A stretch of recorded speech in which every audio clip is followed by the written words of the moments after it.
Je vais vous parler de 3 personnes aujourd'hui. Un héros de cinéma. Donc en fonction de votre génération, vous pouvez choisir Iron Man, Bruce Willis ou John Wayne. Ensuite, je vais vous parler de Sœur Faustine et après, je vais vous parler de Thomas. Mais dans le fond, j'ai qu'une seule chose à vous dire. La résurrection, c'est une histoire sans perdant. Le héros de cinéma. Imaginez donc un des 3, Bruce Willis, qui ressuscite des morts. Quelle est la première chose qu'il va faire? Il va prendre son pistolet, il va aller tuer les méchants, il va revenir dans le village et il va dire « Les méchants sont morts, nous pouvons vivre en paix ». C'est pas comme ça que fait Jésus. Dans la résurrection, il n'y a pas de perdant. Parfois, nous nous jugeons nous-mêmes plus durement que Dieu ne nous juge. Nous ne croyons pas dans la miséricorde alors que Dieu nous supplie de l'accueillir. Le dimanche de la miséricorde a été institué par Jean-Paul II il y a 20 ans. Alors, ça lui vient notamment de Sœur Faustine, Sainte Faustine maintenant, qui a été canonisée il y a 20 ans, le premier dimanche après Pâques. Sainte Faustine, c'est une religieuse qui a eu des apparitions de Jésus. Elle voyait Jésus montrant son cœur, et du cœur de Jésus sortaient 2 rayons, un rayon blanc et un rayon rouge, qui représentaient l'eau et le sang. C'était une image de la miséricorde. Et sous cette image, et la parole qui venait à Faustine quand elle avait ces apparitions de Jésus, c'était « J'ai confiance en toi ». Vous savez, quand quelqu'un dit qu'il a des apparitions dans l'Église, on est plutôt prudent. Et l'évêque dont dépendait Sœur Faustine dans son couvent avait envie de vérifier si ces apparitions étaient réelles ou non. Alors il a appelé Sœur Faustine, qui est venue le voir, et il lui a dit « La prochaine fois que vous aurez votre apparition, vous lui demanderez quel est mon péché. Parce que si c'est Jésus, c'est le seul à le connaître. »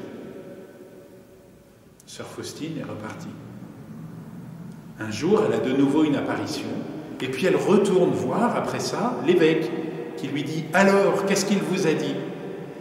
Et elle lui répond « Il m'a dit de vous dire qu'il avait oublié. »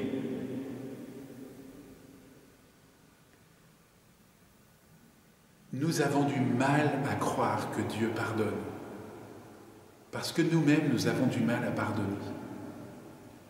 Mais Jésus n'est que miséricorde. Dieu n'est qu'amour.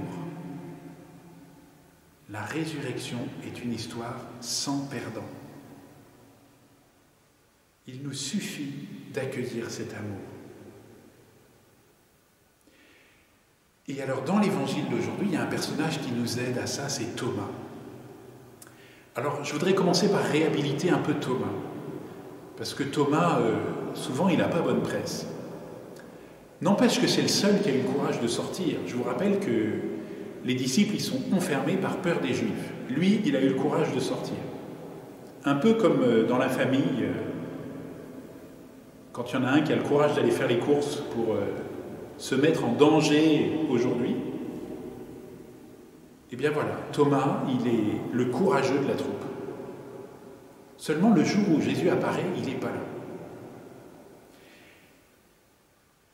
Thomas est surnommé Didyme, ce qui veut dire jumeau. Alors Thomas, c'est le jumeau de qui? J'ai lu beaucoup de choses là-dessus. Le jumeau de Jésus, le jumeau des apôtres.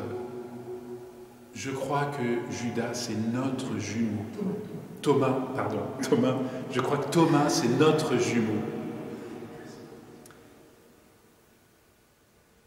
C'est nous qui sommes là présents.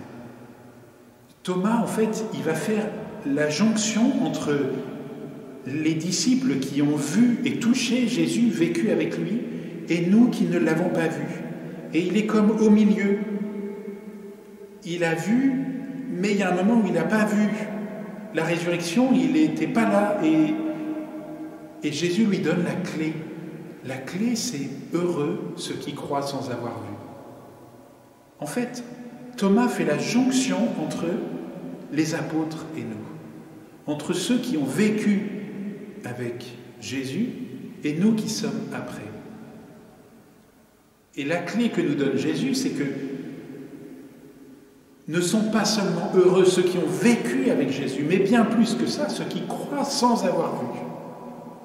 Alors nous sommes appelés à la même béatitude que les disciples, les apôtres qui ont vécu avec Jésus, les apôtres qui ont vu Jésus ressuscité pendant 40 jours. Nous sommes appelés à cette joie de la résurrection.